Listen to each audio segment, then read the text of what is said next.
bring in our medical experts, former White House advisor for health policy and vice provost for global initiatives at the University of Pennsylvania, Dr. Ezekiel Emanuel. He's an NBC News and MSNBC senior medical contributor. Also with us, former senior FDA official, Dr. Michelle McMurry-Heath. She is the president and CEO of Biotechnology Innovation Organization. Look forward to hearing from you. But first, Zeke Emanuel, your thoughts on the president leaving the hospital when his doctors, who aren't saying much and aren't revealing much, but they do say he is not out of the woods.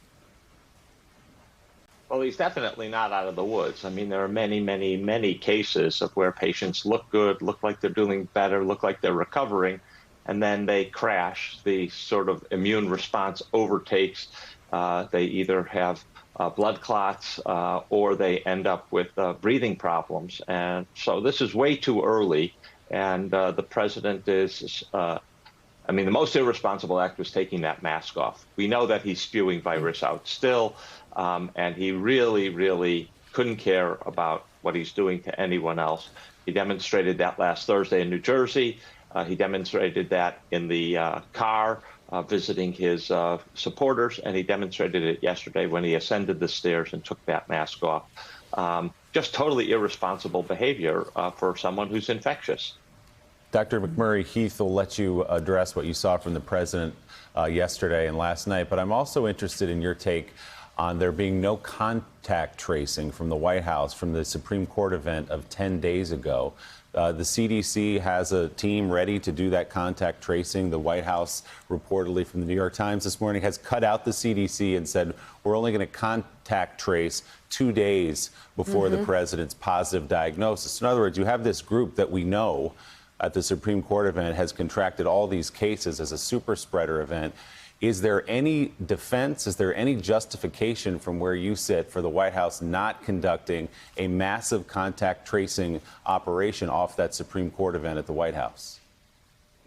Well, what's been made incredibly clear this week is that you cannot stop the virus by cutting out the science. You have to be responsible and follow the scientific guidelines. The CDC has been clear. It's not enough to test. You have to wear PPE, at least wear masks. You have to socially distance. You have to limit mass gatherings, and you have to trace contacts. I compare what's happening at that Rose Garden event this week with the call I got from Taiwan last week, showing that to date, despite their 21 million people, they're just reaching their 500th case of COVID in the whole country. And they've been fighting this even longer than we have in the U.S. If you do the right things, if you follow the right scientific measures, you can combat the virus, but you can't do it with hope alone. And that's been obvious to almost everyone except the president since well before March, actually, including from his own coronavirus task force. Bob Costa, how is the White House explaining, how is the White House defending not performing a contact tracing operation off the Supreme Court event where we know all those cases came from? As a reporter on the White House beat, it's not so much about what the White House is doing anymore, Willie. It's about what President Trump is doing. The White House is reacting to President Trump. From Chief of Staff Mark Meadows to lower-level aides across the communication shop to different people in agencies, it's the president driving the entire conversation, not only publicly with these images and videos, but privately inside the White House. Some of his aides wished he would stay at Walter Reed, not only so he could recover to help the campaign eventually at full speed, but it's the president's desire to return to the campaign, to go back to battling Vice President Biden, that's shaping every decision that's being made. The president being his own advisor, and that's something we've seen since day one. KASIE? Dr. Emanuel, just to pick up on that, in terms of the president going back to the campaign trail, what do we know about, and I realize his doctors have been incredibly not forthcoming, so it's a little hard to say, but can you just walk us through the progression of this disease, what we know about how it moves at this phase? I mean, there are people I know who are struggling with the effects of this weeks, months later.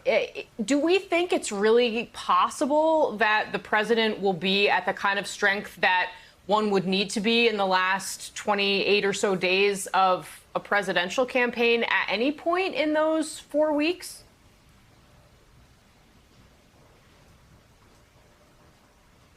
No symptoms. They don't even know they have COVID. That's obviously not the president. He's been fatigued. He's had fever. Looks like he's short of breath.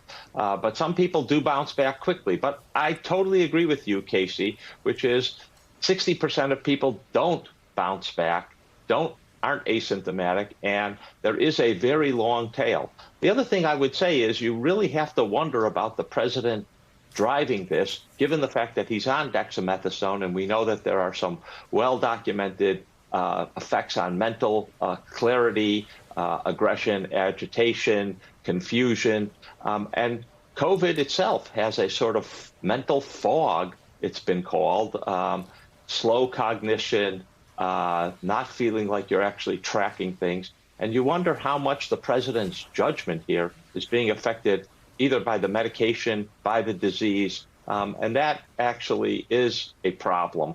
And taking off the mask once he ascended to the Truman balcony is one of those questions. It's like, where's the judgment here? Is something going wrong? It's quite worrisome. So you can't tell, and we don't know, how good his lung function is, if what his viral load is, how much antibody he has, things that I'm sure they've tested him for, but repeatedly don't reveal. They only reveal the good news and then say HIPAA prevents me from revealing the bad information. That's baloney, and it leaves us with a picture where we really don't know how sick he is and the actual effects of everything. Thanks for checking out MSNBC on YouTube, and make sure you subscribe to stay up to date on the day's biggest stories. And you can click on any of the videos around us to watch more from Morning Joe and MSNBC. Thanks so much for watching.